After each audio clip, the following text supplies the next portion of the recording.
Guilt. An emotion that can overcome us, cast a shadow on our lives, disproportion the way we perceive ourselves. Our wrongdoings can dominate our life, even if objectively speaking, we did what we could, when we could, with the best intentions possible.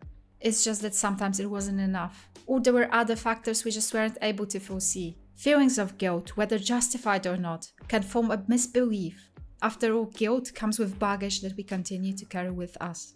Arcane's Season 1 plotline focused precisely on that emotion. Vi's story was strongly driven by her inner burden, feeling that she did not do enough and that she still has to fix what, in her opinion, she herself broke. She turned away from her sister when she needed her the most. She was locked up for years to come with no fault of her own, not able to help Vander, not able to protect her, not even knowing where she is. In its essence, not doing the one thing she promised Vander she would do, protect the family. But having to protect someone might just have its limits.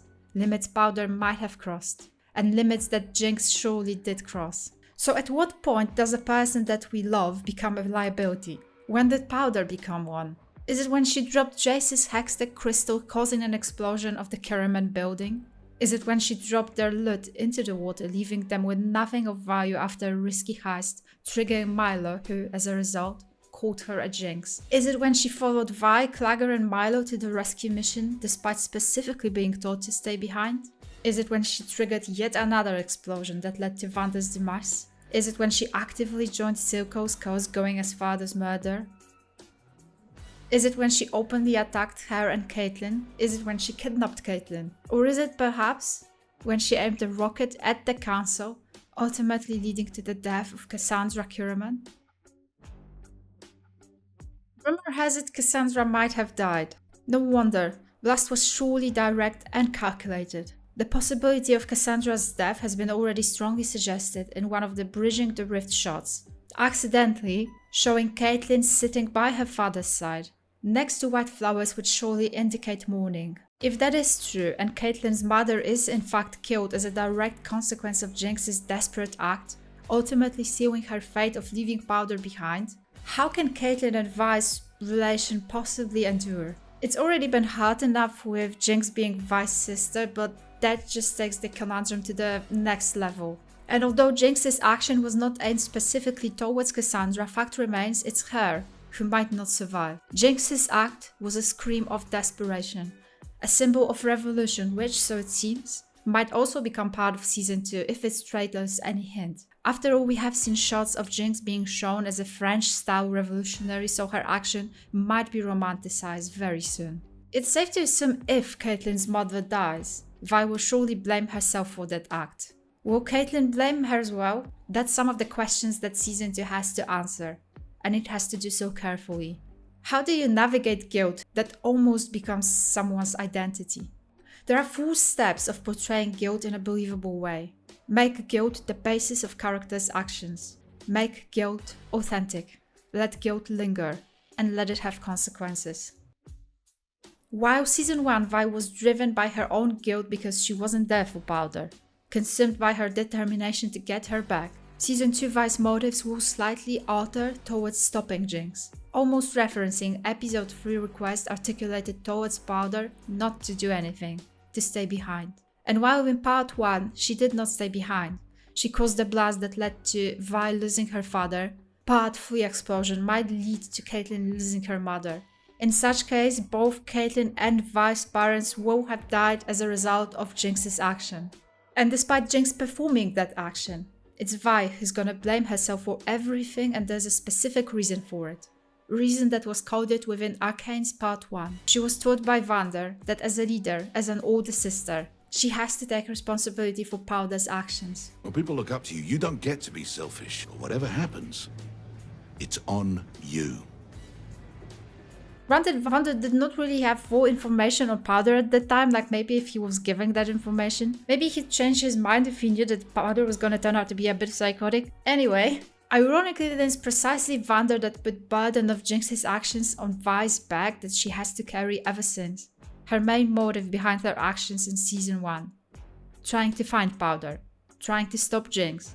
Trying to find Powder within Jinx. Trying to protect her. Going as far as leaving Caitlyn and Echo behind on the bridge, Quite a symbolical location to say the least.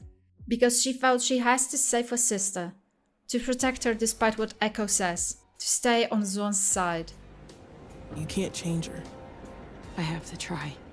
Until at one point, after yet another attack, she does leave Zone behind. She leaves Powder behind, having to live with severe consequences of Jinx's actions, but no longer actively trying to protect her.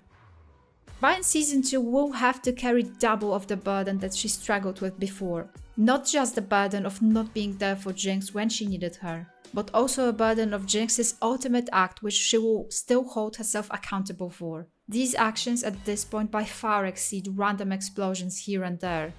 In episode 9, Jinx not just sealed her dark tragical fate, not just kidnapped Caitlyn, she also directed a hit at the council, a public body which surely resulted in some deaths. While Season 1 made guilt the basis of Vi's actions and made her guilt authentic, from what we have seen so far, Season 2 will let it linger, eat her alive. And certain spoilers already confirmed that. According to some viewers attending Annecy Festival held in France, a clip was made available to them, but not to the general public. That clip portrays Vi a bit older, more bitter, desperate, and broken. She's seen around the dodgiest parts of Zone drinking and attending fights. Rumor has it Amanda Overton herself, main Kate and Vi writer, described that Vi, very much like Vander, has been a protector her whole life, and now she has no longer anyone to protect. Which brings me back to something that Christian Linker said in an interview a while back. There's just every character really is becoming a bit of the opposite of who they were in Season 1. While in Season 1, Vi was the one protecting, actively trying to help, a fixer of things. In Season 2, she's gonna not just give up. She's gonna need protection herself. But who's gonna be the one protecting her? Will it be Caitlyn, despite the fact Vi's closest family member potentially killed her mother? Caitlyn's surely gonna be following her own path of becoming a darker, more complicated character that she's been before. Caitlyn in Season 1 has been a healer. In Season 2, she's gonna explore her darker instincts, perhaps going as far as revenge. Being in charge of the Enforcers, she's gonna lead a Zone attack in search of Jinx, having Vi join her. It's safe to assume beginning of Season 2 might just be the part of the relationship that, as we're already told by the writers, we're gonna hate. Character's downfall into despair has been previously shown in another animation, and it actually made me think of Vi. In Legend of Korra, main character Korra, after having a near-death experience, cuts herself off from everyone she knew and loved, only to follow her own path of self-destruction. Fighting in setup fights, cutting her own hair, unable to heal. She only came back once she was ready, when she worked through what could only be described as a post-traumatic syndrome. We might just see a very similar setup for Vi, that is if rumors are to be trusted. We might see Vi at her lowest point. Knocking out fighters, going to drink, hallucinating her loved ones screaming at her, before lurching back to her dingy apartment. Filling up with bottles in a full-time lapse shot, the routine beginning again with her smearing some black face paint on. If that's true, it does sound that they might be trying to reference some scenes that we have seen before in the previous season, when Jinx was at her lowest. We know for a fact that Vi will join the Enforcers. Some of the audience somehow dislike that, but fact remains, canonically speaking, in League of Legends, Vi has always been one, right there by Caitlyn's side. As Christian Linker stated, Arcane Season 1 is Origin's story, while Season 2 shows exactly who the character is supposed to be. This doesn't change the fact Vi joining Enforcers, a unit that is responsible for her parents' death. To stop Jinx responsible for Vander's death does have to be justified enough, which it surely has been, and needs to take a toll on her, which I believe we have yet to see. It only makes sense for her to go down a dark path, to turn her back on Caitlyn even if Caitlyn herself does not push her back. Caitlyn's far too perceptive to blame Vi for something she is not responsible for. She was never responsible for, regardless of what Vander stated back in Season 1. But Caitlyn's gonna carry burdens of her own, and might not have enough strength for both of them. Which brings us back to the fact that Vander will be probably back in Season 2. Not as his former self, naturally, but as Warwick, monster who haunts the grey alleys of Zone in search of criminals. Though many think of Warwick as no more than a beast, buried beneath the furry lies the mind of a man, a gangster who put down his blade and took up a new name to live a better life. But no matter how hard he tried to move on, he could never escape the sins of his past. If lure's any hint, there's a good man within that beast. And it almost feels like becoming Warwick might serve as Vander's redemption for his revolution. A limbo of a kind. Memories within him still remain, and it's more than certain he wouldn't be brought back just for the sake of it. His return needs to serve a purpose surely connected to both Vi and Jinx. Now let's circle back to the very beginning of the video. Since it was Vander who placed the very responsibility of Jinx's wrongdoings on Vi's back, it can only be Vander to remove it. So needed you.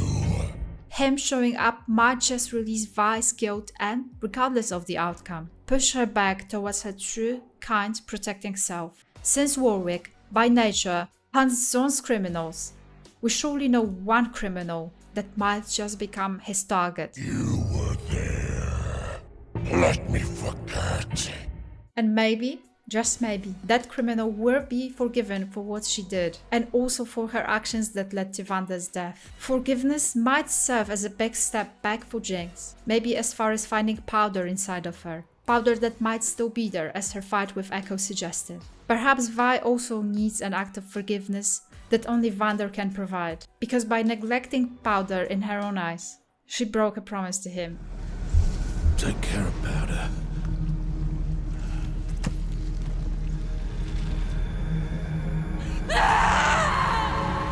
We're gonna have to wait and see what is the cost of releasing Vi of her guilt, and how much of what's already been lost, potentially, can still be redeemed. Thank you for watching. There's just every character really is becoming a bit of the opposite of who they were in season 1. So, I know it's a lot of vague language, but it's I guess, just more of the same and deeper.